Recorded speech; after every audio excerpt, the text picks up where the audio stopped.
you guys blew my surprise. Okay, welcome to this Tuesday, November 3rd, Organic News on Awake Radio. And we do have with us Deborah Sweet of World Can't Wait and Andy Worthington, a British journalist who has been writing about Guantanamo and being an advocate for the release of British citizen Shaker Aamer, who's been held in Guantanamo for 14 years without charge, clear for release by the Bush administration in 2007 and then again by Obama in 2010. So thank you both for being on Awake Radio. Hi, Kat. Hello, Andy. Hi, Deborah. Nice to hear your voice. Yes, especially under these circumstances of the release of Shaker. Yeah, well, no, that's good, isn't it? Mm. We don't always get good news. Well, and it's been how many years coming? Well, held 13 years, and then you've been working on these cases since 2006 at least. And Shaker. Well, yeah, it's funny, isn't it? Because sorry, go ahead, Deborah. Oh, you've been going all out to free Shaker for the last 2 years in particular. Well, absolutely. And I just want to give you a shout out, Andy. You and other people, but you very importantly with a campaign to get him out of there. Well, thank you, Deborah. And it's been an interesting campaign, and obviously, I want to thank Joanne that I've worked with. We worked really well together. That coming up with ideas for things that might grab people's attention, and constantly trying to work out new angles on things. And then Joe has been brilliant at getting in touch with people who are well known, whether they were celebrities or MPs, and getting them involved in trying to persuade other people. And I think it's been great to see that. And I'm hoping that with Guantanamo as a whole, with this last 15 months of President Obama's presidency, that we might be able to bring some of these things from the Shaker campaign to the wider campaign to close Guantanamo. Is that what you think did it, Andy? Is your bring Shaker home campaign, free Shaker Aamer? No, it was a lot of different things, but that obviously had an impact. It always helps with public opinion, and even with the opinion of politicians, when famous people get behind things. That may seem rather shallow, and maybe it demonstrates that we live in a rather shallow society, but it does make a difference to people. But it certainly wasn't the only thing, Kat. It was important that the centre and even some of the right-wing media and the establishment media in the UK, the right-wing media, I think it would be fair to say, got behind this in a way that would be unimaginable in the United States, and that a cross-party pressure group of MPs. Again, something that would be unthinkable in the United States, the way politics have fractured so badly in the United States, and given how extremely far right the Republican Party is now, that wouldn't happen either. So these are all actually things that are a credit to the media and the political situation in the UK, I think. So just talk a little bit about Shaker Aamer. And so he's been in Guantanamo for 14 years and was never charged. Well, yeah, Shaker actually, just before his arrival back in the UK, Joy, who heads up the Save Shaker Aamer campaign, so another campaign that's been working for years to get Shaker out, worked out that it was 5,000 days that he'd been in Guantanamo. But that's kind of pretty typical for a lot of the people who are still there, been there a bit longer than that. Shaker arrived on February the 14th, 2002, the day his youngest child was born. Like the majority of the prisoners, Kat, he was rounded up in. He was actually picked up in Afghanistan, but prisoners for the most part were picked up in Afghanistan or Pakistan. Most of them were not captured on the battlefield by US forces. They were captured by their Afghan or Pakistani allies. Bounty payments were being paid. And when they when they got prisoners to Guantanamo, for the most part, they didn't really know anything about them. They then set about trying to find out more about them by trying to persuade them to make statements about each other. And, obviously to do that, if people didn't know anything about their fellow prisoners, then they were subjecting them to torture, abuse, other forms of coercion. They were bribing a lot of prisoners with comfort items. And comfort items means pretty much anything, as they gave them nothing. Almost nothing at all to start with, just barely some clothes and, a copy of the Quran, and they had nothing. So we know all of these things because a lot of these people have been exposed over the years. It's come out that elements within the U.S. military, within the U.S. establishment, knew that there were people at Guantanamo who were telling lies about their fellow prisoners. This is the general setup that Shaker Aamer has been part of, along with everybody else. And what's made him not unique, but certainly very, very noticeable within the Guantanamo population is that he was the most prominent prisoner for opposing the terrible conditions in which the prisoners were held and constantly demanding that they be treated fairly and with justice, and that the United States recognize the laws and treaties which, it completely ditched under the Bush administration. I wanted to let Deborah Sweet speak also because I think she has to get off a little bit early, because you've done a lot of work on closing Guantanamo just in general over the years. Yeah, opposing the illegitimate U.S. so-called war on terror and torture, surveillance, and particularly Guantanamo. This has been, and it will never be wiped away as a blot on what the U.S. says it stands for, because they can't now erase the history, even if it would be closed, which I really don't believe it will be closed by Obama. But even if it would be closed, they can't get away from what has been done. And Andy's described a little bit of it. We were having a discussion, people who work on World Can't Wait together this weekend. We were talking about why Shaker was finally released. And it was a little bit, whoa, has he really been released? We have to hear from Andy. Has he been cited? Do we really know he's gotten off that plane? And, that's been confirmed. So he is out, and I'm sure this is going to be a very long road for him to get, as he put it, his personality back and to get his feet on the ground. But why was he released finally? Why, in the last 2 years, have another 100 been released? And there's still, I think, is it 111 still there? 112 now, Deborah, yeah. 12 are there.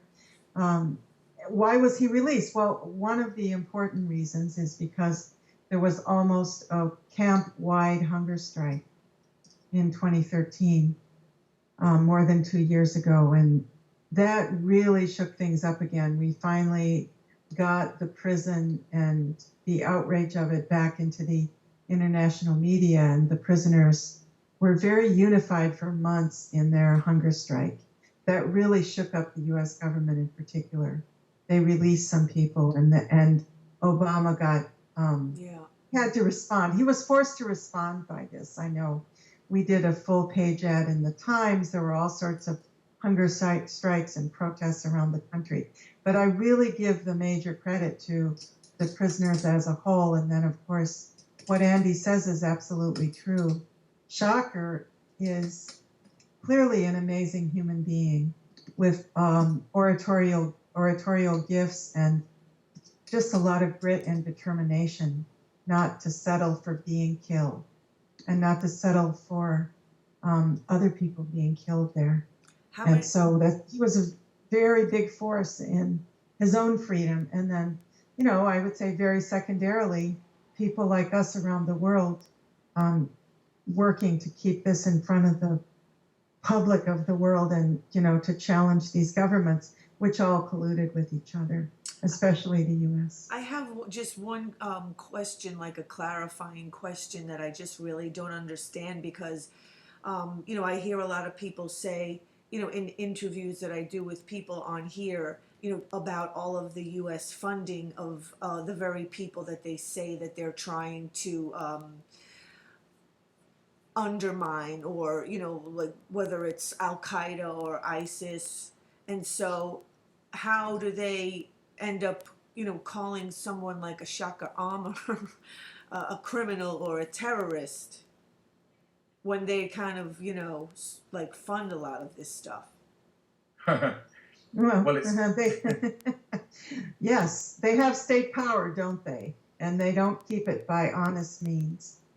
They keep it by terror and military might. It's all. I mean, is it really like it's that much of a charade? Like it just, this theater that they just kind of keep going, like the I think that a lot of the things that they do demonstrate, shocking incompetence and self-defeating things that they do. Deborah and I might even disagree on elements of the extent to which it's deliberate and the extent to which it's incompetence.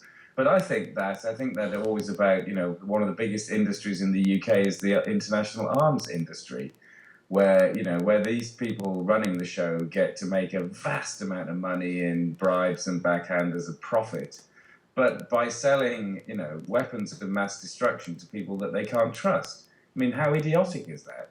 And a lot of the things that we've seen in the war on terror have exactly been what you just pointed out, Kat, is that people who we at one point we were backing because they were freedom fighters were then transformed into terrorists. And I think if we look at what's been happening in the Middle East in the last few years, and the confusions about who is who in Syria, for example, it seems to me we've been setting our own traps that we've then walked into. How you're supposed to make sense of that when you're caught within the system is kind of beyond me, really. And at Guantanamo, some of these things were shown up very clearly by the fact that there were dozens of Afghan prisoners, for example, who had been working with the United States, and they had been betrayed by personal rivals who had told people in the US military that these were bad guys. So they'd then been rounded up and sent to Guantanamo, even though they'd actually been helping to support the US in Afghanistan. Nobody bothered to join the dots or ask the right people the right questions. Just farcical things like this that have happened so much over the years. And then I think you're right. There's certainly incompetence, and there's unintended consequences. There's not thinking through what all this means. But when you're an empire, you're trying to maintain power and you're grasping for straws. So they rounded up all these guys in Guantanamo. And I'm sure you're quite right that they didn't even know who they had to a very large degree. But then they turned it into something else, and that was a camp where people could be tortured with impunity and not secretly.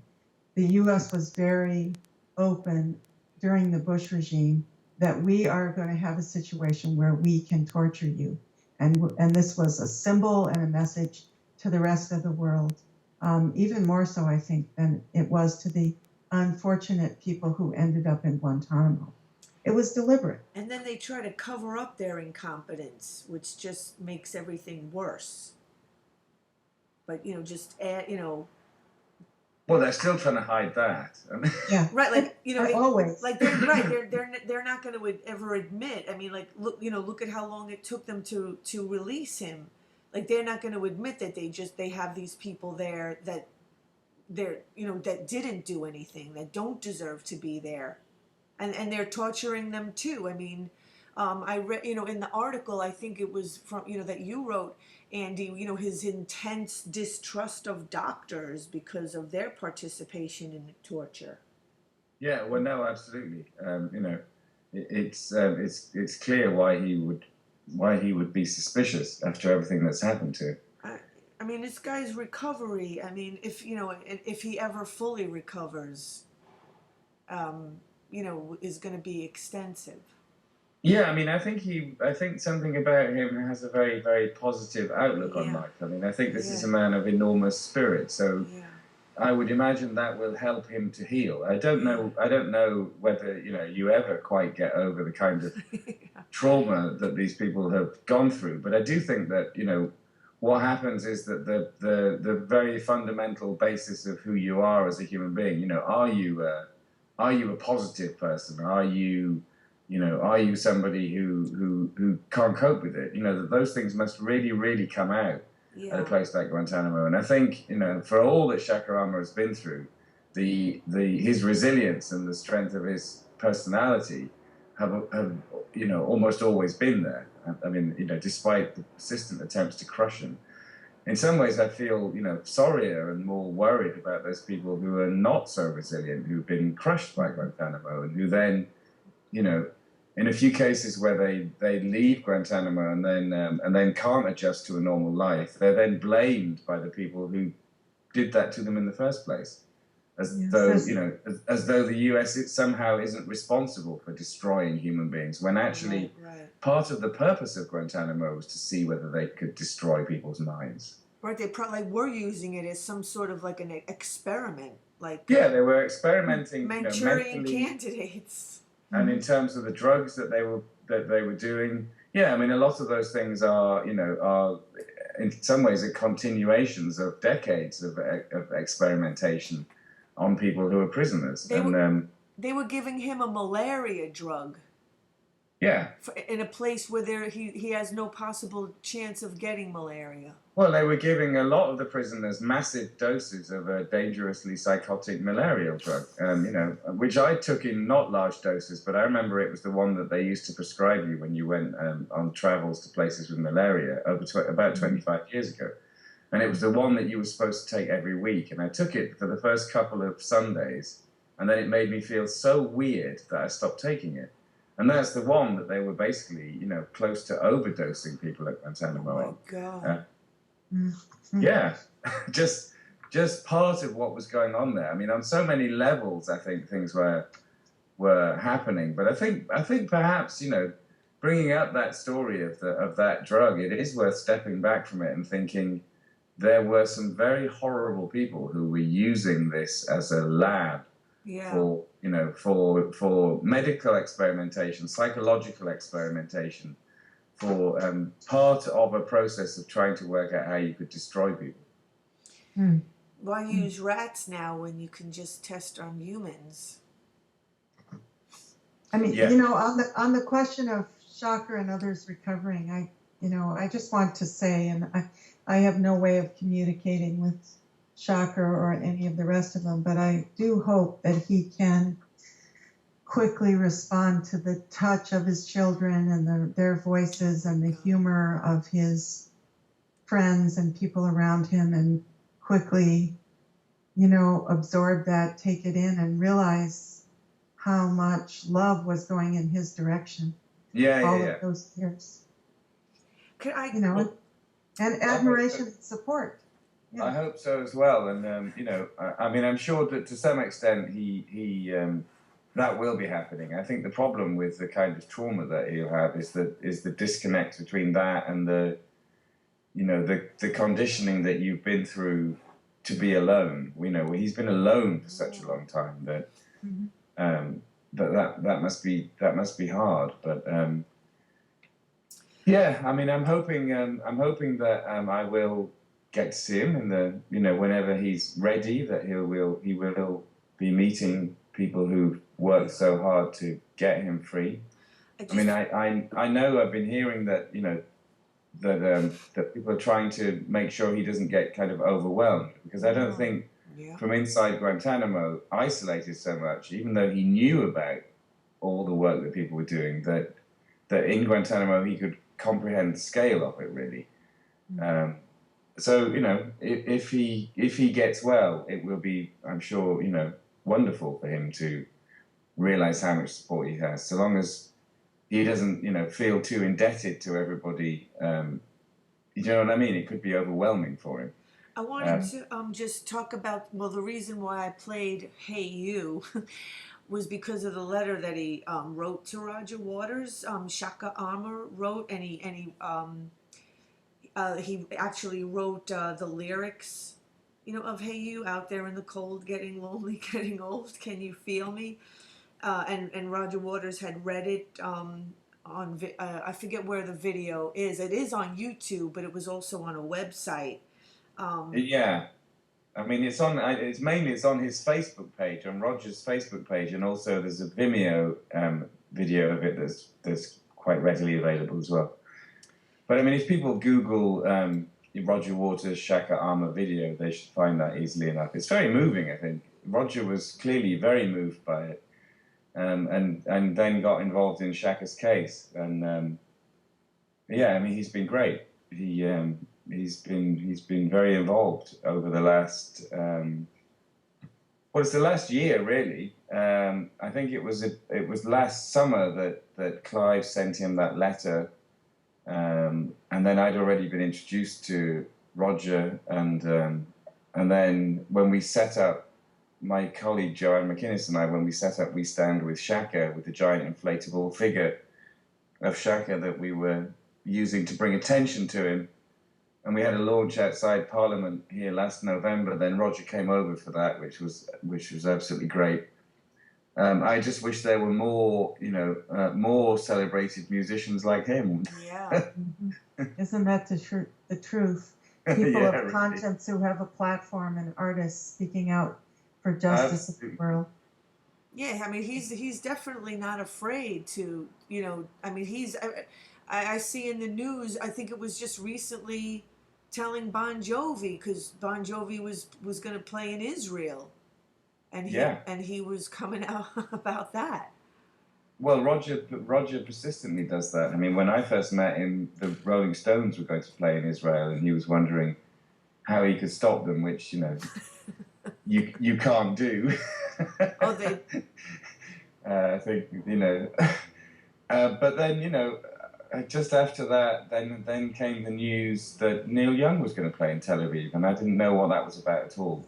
But Roger's position is that this is no different than it was in the 1980s when musicians came together in huge numbers to resist the apartheid regime in South Africa and to try and bring that to an end. And I think he's fundamentally absolutely right about that. But the difference is that whereas in the 80s there were loads of people prepared to get involved, now there's virtually nobody. Yeah. And we're seeing the same thing around murder by police in the U.S. Quentin Tarantino came out and marched with us 10 days ago, with thousands of people, including members of more than 100 families who had people killed by the police.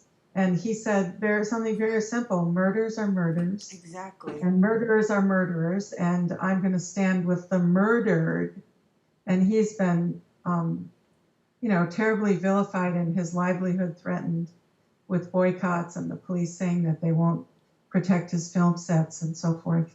Well, that's terrible. I mean, I was really pleased to see him taking a stand, Deborah. I was surprised.